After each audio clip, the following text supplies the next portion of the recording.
but we'll start with Emma, who I think I'm correct in saying still. Thank you. Hi, Jurgen. Hi. Mohamed Salah was on the score sheet again today. He's had a really good week. Was it kind of a reminder to the rest of the Premier League that while other teams are going out and trying to fight for the best centre forwards in Europe, essentially Liverpool have got that in Mo Salah? No, we were not here today for sending any kind of signs to the outside world. We were here to fight a real strong Crystal Palace team. That was really a tough one. We could have scored from other situations, but didn't, so we needed our set pieces. That Mo scored should not be a massive surprise. Sadio scored the 9th time in a row against Crystal Palace, which was exceptional. He scored his 100th goal for Liverpool in all competition. It's exceptional.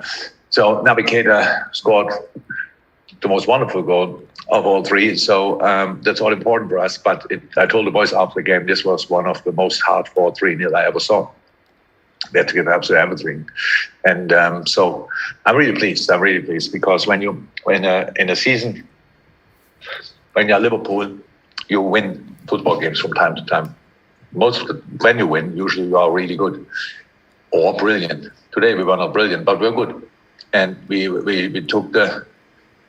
accepted the battle Crystal Palace was here for. And that's why I'm really happy about the result, really happy about the performance. This Sunday, Wednesday, Saturday rhythm is just the most tricky one in the Premier League. And so we came through that now for the moment. Very important with all the changes we had to make and one we didn't want to make, but that worked out really well with Millie on right back. So, was not brilliant, but really good, and I like that. Okay, thank you, Emma. We'll go to Chris Bascom from The Telegraph and then to Carl Markham from PA. Chris. Can you hear me, Mike? Yeah, all good. Just a few more words on Sadio. Jurgen, you did mention him there, but just his immense contribution. I think there's only 18 Liverpool players who've got 100 goals, and over 5 years, he's just contributed so much. He did. So, but obviously people then forget that around these 100 goals, he worked incredibly hard. Defended for us, the wing, pressed high, counter-pressed, created goals, set up chances, all the kind of stuff. So the 100 goals are just one number. There are so many other numbers which are similar important. But I'm really happy for him that he could reach that today. And massive achievement.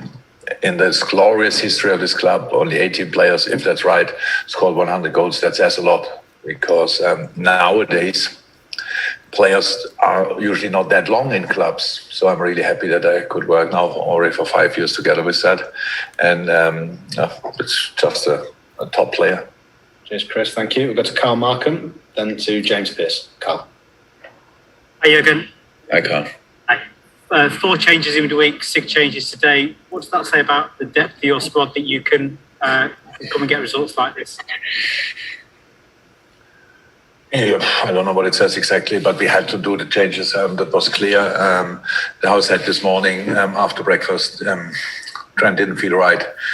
We actually planned to start him, but Millie did an incredible job. I'm pretty sure he enjoyed that game today, so that's good.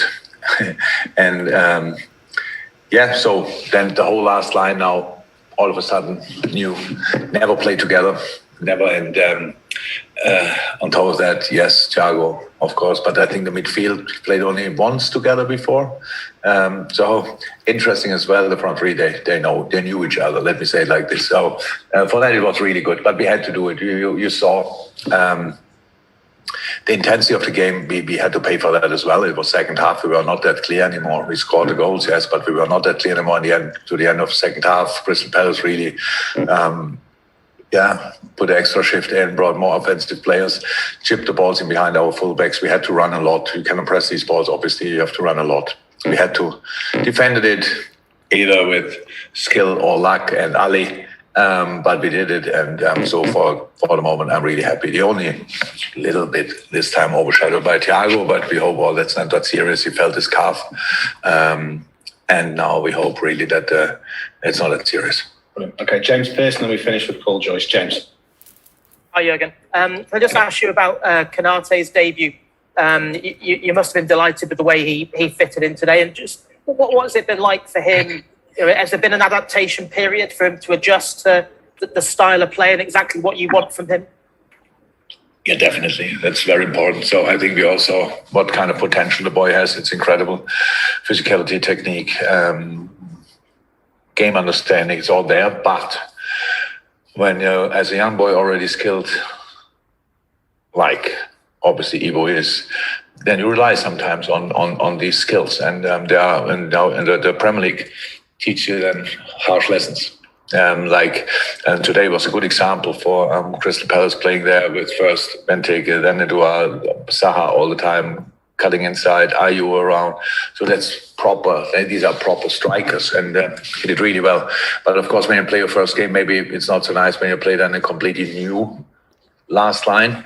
But together with Verge and Millie on his side, it worked really well. Costas played top game as well, so it worked well. But there's a lot more to come from him. He's still young, and yes, he has to. Of course, it's how they all had to adapt to the way we play, and to the league, of course, as well. That's a special league here, and he's in a really good way. I'm really happy about the process. And Paul Joyce to finish our press conference. Paul. Jurgen, are you committed to rotating more this season? Have you gone into the season with the mindset that you will rotate more often?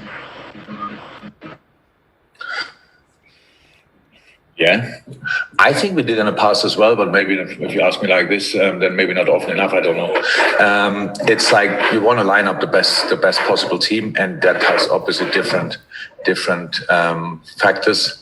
One is who play together. But today it was rhythm or freshness. We decided for freshness, so that's how it is. Otherwise, we could have played one or the other. Again, didn't want that. Joel is not injured or anything. We just left him completely out of the squad. That we don't get in danger to bring him on or whatever. So then obviously Trent we planned to bring him, but now that's sorted as well. So that's it. We will rotate. We always rotated, but you see in the last line. In the last years, we couldn't rotate really because there were almost maximum 2 fit very often, and the third one was already a midfielder. In midfield, hopefully we have the numbers to do. We need that because I said it before the game. This is the engine room of the team. We need to make changes there, and up front we have different opportunities as well, and so that's good. How often we'll do it, I didn't make a plan yet already for the season, but as often as necessary and possible. Brilliant. Thanks everyone. Have a safe journey home. And Thank you.